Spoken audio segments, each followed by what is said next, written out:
the stage.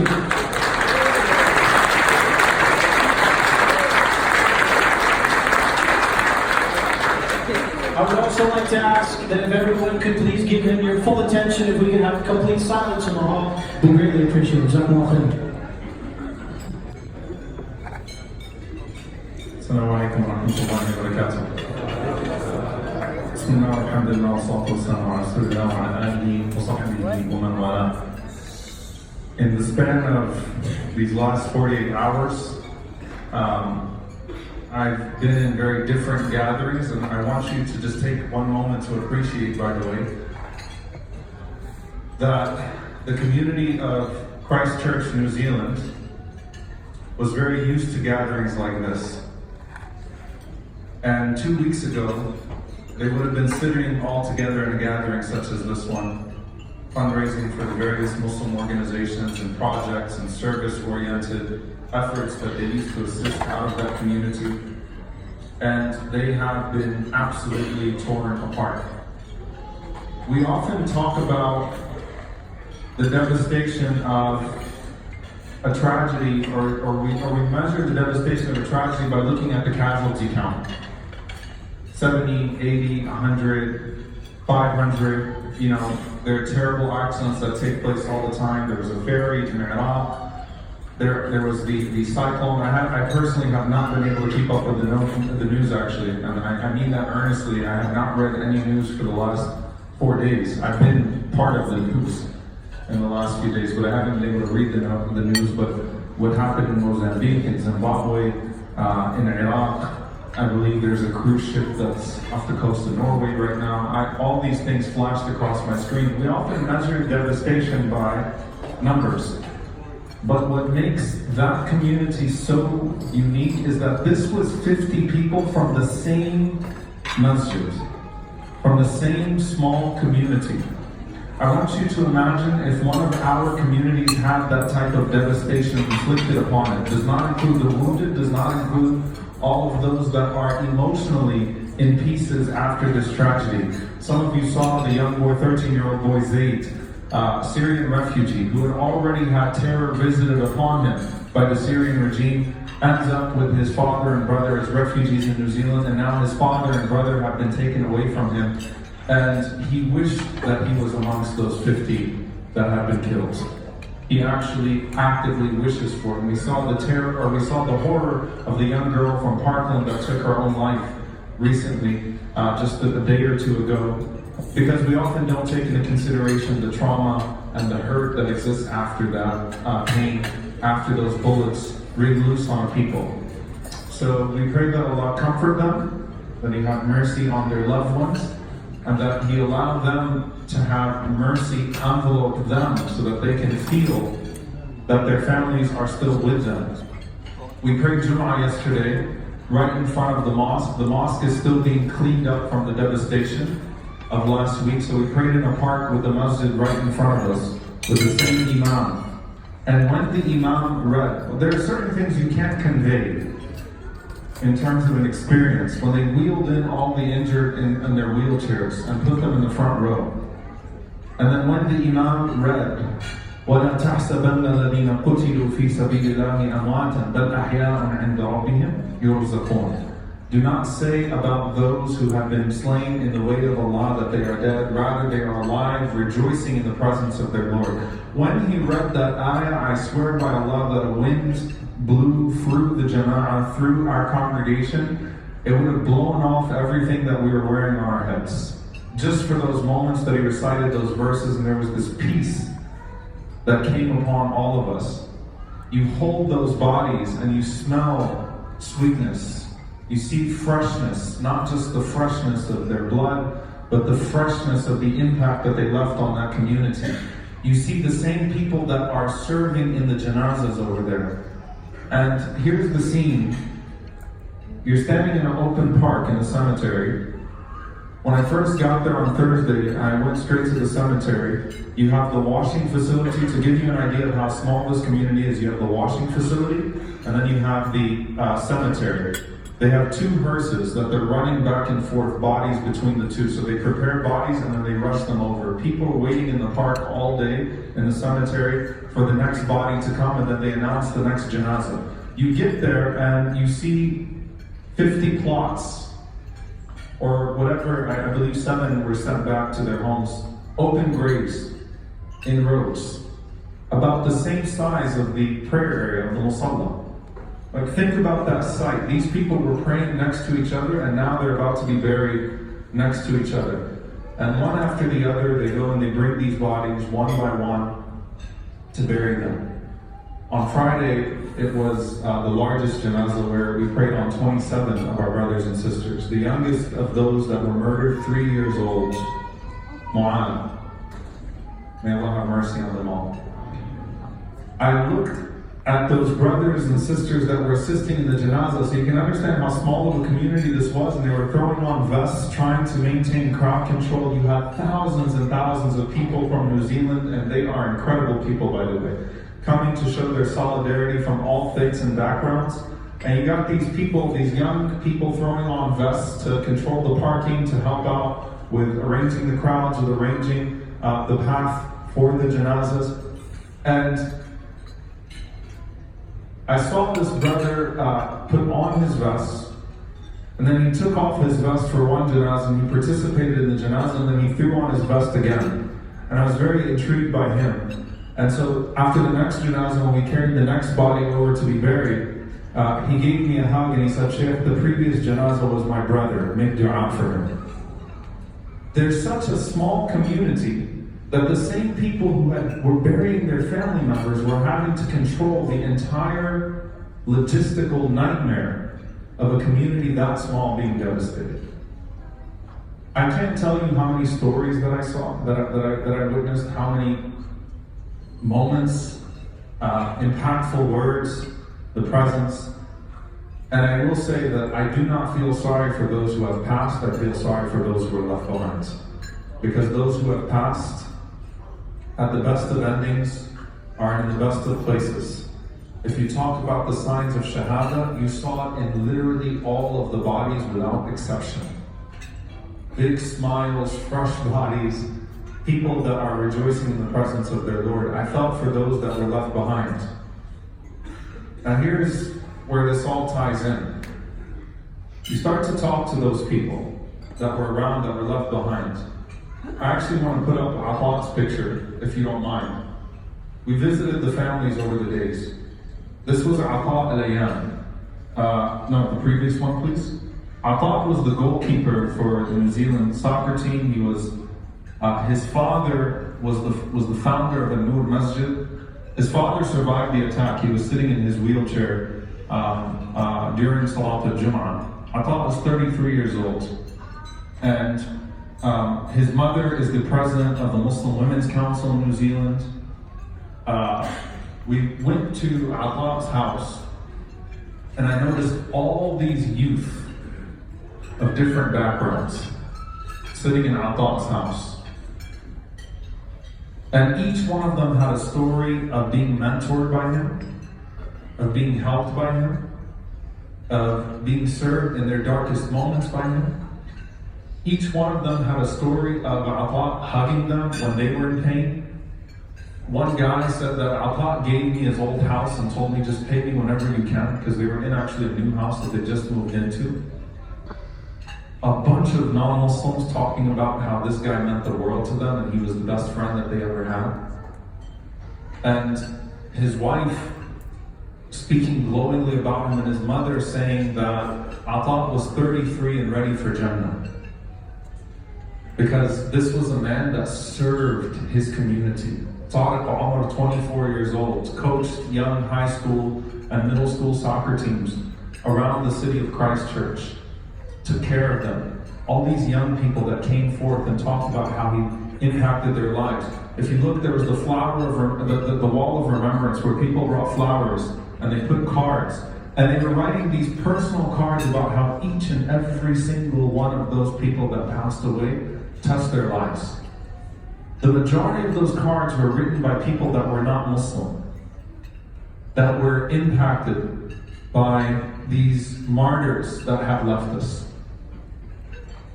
And you start to realize as well, when we looked at the crime scene, and the majority of the people that were murdered in this masjid were the people who come first to Jum'ah. Okay? Because they were shot out of the terrorist entered from the left. The first brother who says hello brother to him, Hajj Hussein, Brother Dawood. We prayed on all of these people. Most of the people that were murdered were the Sabiqun, were those that come first for Jum'ah, that were there before anybody else, that were sitting in the first few rows. They were the forerunners. Ata''s mother told us a very beautiful story about him. She said that we named him Ata, which means given, so that he could be giving, so that he could be a source of Ata for people, so that he could be a source of service. And she said, Wallahi, he lived up to his name.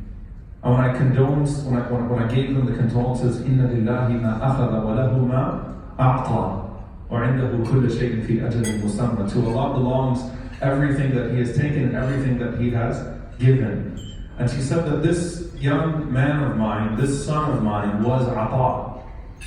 I never asked him to do anything except that he did it with joy, with a smile on his face, anything for you. He served his family, he served everyone around him. And it's very easy to hear stories about people after they die. But sometimes you realize that when we're celebrating our heroes walk amongst us. When we're talking about these past stories of success, they are amongst us. This is a man who touched an entire community. His parents run the only Islamic daycare close to the masjid. And this is not in any of the news reports yet, but I actually heard it directly from the officials over there, that the next target of that terrorist was to go to the daycare.